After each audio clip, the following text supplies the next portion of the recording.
নমস্কার, আজকের ব্লগ শুরু করলাম। আজকে হয়েছে টমেটো দিয়ে মুসুর ডাল, টক ডাল। এটাই আমাদের বাড়িতে বেশি ফেভারিট। সকালের জন্য হয়েছিল আলু, ফুলকপি, টমেটো দিয়ে, কাঁচা লঙ্কা দিয়ে। আমাদের বাড়িতে মশলা দিয়ে ফুলকপির তরকারি খুব একটা ভালোবাসে না সবাই, তো এটা আমাদের রুটির জন্য হয়েছিল। ছোট ছোট করে ফুলকপি কেটে, ছোট ছোট আলু কেটে, কাঁচা লঙ্কা দিয়ে ভেজে, মানে হালকা ভেজে, তারপরে টমেটো দিয়ে নুন হলুদ দিয়ে এটা রান্না হয়। এটা হচ্ছে চিকেন। এই চিকেনটাকে প্রথমে ভেজে নেওয়া হয়েছে। এটা আপনারা হাড়ওয়ালা চিকেনও নিতে পারেন, আমাদের বোনলেস চিকেন। তো তারপরে পেঁয়াজ ভেজে, রসুন আদা ভেজে, মানে রসুন আদা পেস্ট ভেজে, মশলাটা কষিয়ে, তারপরে তার মধ্যে টমেটো দিয়ে, নুন হলুদ কাঁচা লঙ্কা, একটু শুকনো লঙ্কার গুঁড়ো দিয়ে ভালো করে সাঁতলে তারপরে চিকেনটা মেশানো হয়েছে। তারপরে তার মধ্যে chilli sauce, soya sauce, tomato sauce দেওয়া হয়েছে অল্প অল্প করে, হাফ চামচ করে। আর দেওয়া হয়েছে, দেখুন, সাদা সাদা তিল দেখতে পাবেন, তিল। এটা মাখা মাখা, এটা আমার মেয়ে, নাতি এবং হাজব্যান্ডের জন্য। আর আমার জন্য হয়েছে ফুলকপির ডাঁটা, আলু, বেগুন, শিম দিয়ে চচ্চড়ি। আর একটা জিনিস হচ্ছে, আমার জন্য মেটে হবে। যেহেতু আমার খুব ঠান্ডা লাগছে, ভিটামিন বি 12 কমি তো বলছে মেটে মেটে খেতে। তো মেটেটাকে আমাকে এমনভাবে রান্না করতে হবে যাতে বেশি মশলা না থাকে। এই যে মেটেটা, মানে খাসির মেটে, আমি রসুন দিয়ে, নুন হলুদ দিয়ে এটাকে আমি এখন ফোটাবো ভালো করে। ভালো করে সেদ্ধ করে নেব। সেদ্ধ করে তারপরে একটুখানি আমি আমি পেঁয়াজ দেবো না এটার মধ্যে। আমি পেঁয়াজের মশলাটা খাবো না। একটুখানি আদা রসুন, আর একটু আদা রসুন আমি মানে গ্রেট করে নেব। টমেটো, গোলমরিচের গুঁড়ো, নুন হলুদ দিয়ে আমি এটাকে রান্না করব। তো এটা এখন ফুটুক, তারপরে আমি পুরো আবার করবার সময় আমি আপনাদেরকে দেখাবো।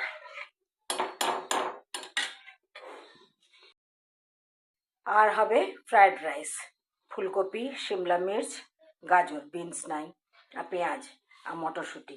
আর এই যেখানে বাসমতি চাল ভিজিয়ে রেখেছি। আমরা যে কোনো চালের ভাত করি, আমরা এই চালটাই খাই, রোজ আমাদের বাসমতি চালই খাই আমরা, যেহেতু আমাদের দিল্লিতে থেকে এটা অভ্যাস হয়ে গেছিলো। তো এই চালটা আমরা যে কোনো চাল, সে বাঁশকাঠি খাক বা অন্য কিছু খাক, ভিজিয়ে রেখে দিই। ঘন্টা 2-3 চাল ভেজানো হয়। তাতে কি হয়, গ্যাস বেশিক্ষণ পড়ে না। আমরা তো হাঁড়িতে ভাত খাই, কুকারে ভাত খাই না, তো বেশিক্ষণ গ্যাস পড়ে না, এবং ভাত লম্বা লম্বা হয়, খুব সুন্দর লম্বা লম্বা। তো এই আজকে ফ্রায়েড রাইস হবে। বাকি রান্না আশা করে গেছে। আমি আমার মেটের রান্নাটা আর ফ্রায়েড রাইস আমি করছি।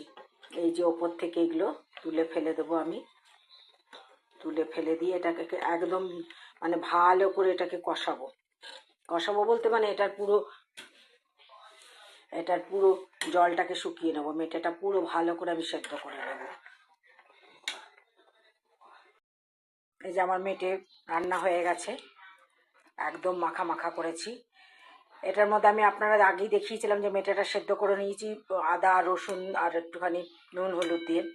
এবার এটার মধ্যে দিয়েছিলাম আমি আবার আদা রসুন গ্রেট করে, টমেটো, তার মধ্যে দিয়েছিলাম একটুখানি, তার মধ্যে নুন হলুদ আর একটুখানি কাশ্মীরি মির্চ আর গোলমরিচের পাউডার, আর দিয়েছি একটু ভাজা মশলা, এবং নামাবার আগে দিয়েছি ধনে পাতা আর গ্রিন চিলি সস আর সয়া সস, টমেটো সস নয় কিন্তু, দিয়ে মাখা মাখা করে নামিয়ে নিয়েছি। আমার ধনে পাতা খেতে খুব ভালো লাগে, তাই ধনে পাতা দিয়েছি।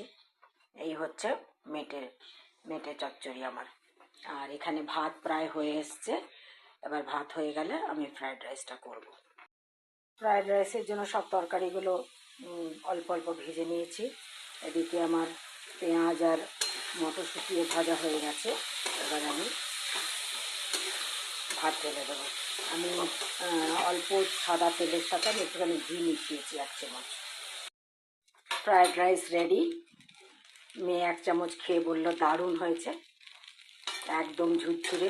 আর যখন আমি বলেছি যে যখনই ফ্রায়েড রাইস বানাবেন বা ভাত বা লেমন রাইস বা ইমলি রাইস বা নুডলস বানাবেন, তখন আঁচটাকে কমিয়ে দেবেন, তাহলে কড়াইয়ে লাগে না। আমি একদম ধিমি আঁচে রান্না করছি, দেখুন আমার আসবে।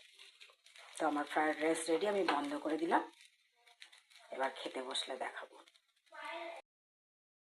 খেতে দেওয়া হলো চিকেন, ফ্রায়েড রাইস আর অল্প একটুখানি উনি চচ্চড়ি নিয়েছে। আজকে ডাল পরে হবে, আমি বলেছি ডাল পরে গরম করে দেবো, চুমুক দিয়ে খেয়ে নেবে। আর আমার পাতে দেখুন এক গাদা চচ্চড়ি আর একটুখানি মেটে, আর জাস্ট হাফ চামচেরও কম আমি ফ্রায়েড রাইস নেবো। আমি এমনিতেই ভাত রুটি খাই না। তো আজকের এই হচ্ছে আমাদের খাবার দাবার। এখন ঘর থেকে বাইরে বেরোলেই কি ভালো যে লাগে, মনটা একেবারে ভরে যায়। আমার বাড়ির এখন মানে ফুল ভরে রয়েছে।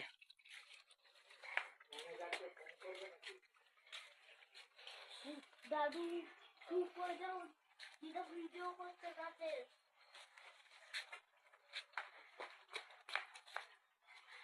ওপরে এখন আমি ওপরে ছাদও প্রচুর ফুল ফুটে রয়েছে অনেক।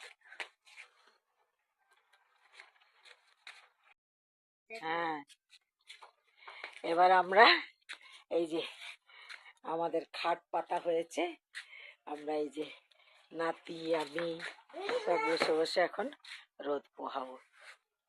Bye bye.